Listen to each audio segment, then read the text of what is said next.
Okay, let's shape some loaves. Once I became woke to the ingredients in our food, you will never see me buying another loaf of bread from the store ever again. So Whitney and I are going to show you. Okay, so first of all, this bread recipe makes 2 loaves of bread, but I need some hamburger buns for dinner, so I'm going to be doing 1 loaf of bread and 6 hamburger buns. So what I need to do first is split this in half, and I'm going to weigh it with my little scale here just to kind of... All right, so we have 653 grams with this one and 657 grams with this one. So they're pretty close to equal. I'm happy with that.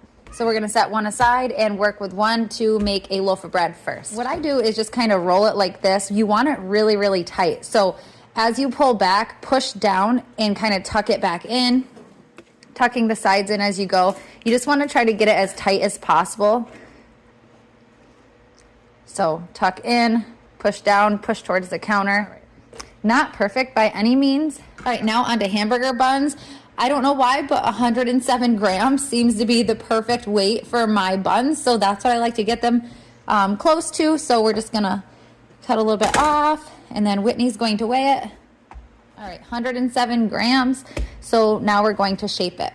So you just have your little imperfect ball of dough here. You're kind of gonna do the same thing as the loaf of bread. You're gonna pull it and then just apply pressure and pinch it to the back. Just keep doing that till it gets pretty smooth. So just kind of pull and pinch to the bottom, pull, and then I just like to roll it around, pinching the bottom in like that. And so yeah, that's your hamburger bun. And now for a hot dog bun, same thing, 107 grams. Just like your loaf of bread, we're just going to apply pressure, pinching in, rolling it over, pinching the sides in.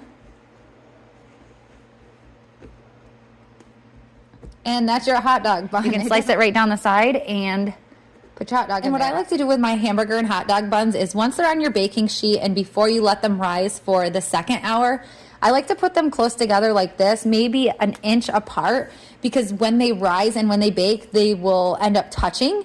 And then you'll get really like soft, tender parts of the bread in there, and then you'll just break them apart and then cut down the side. It just makes for a tastier bun, in my opinion. The texture is a lot better. So just leave an inch space in between, and it's good if they touch when they rise and when they bake. And then hot dog buns are just like sub rolls and sausage buns as well. You just make them a little bit bigger. I think this recipe would probably have maybe 4 sub rolls.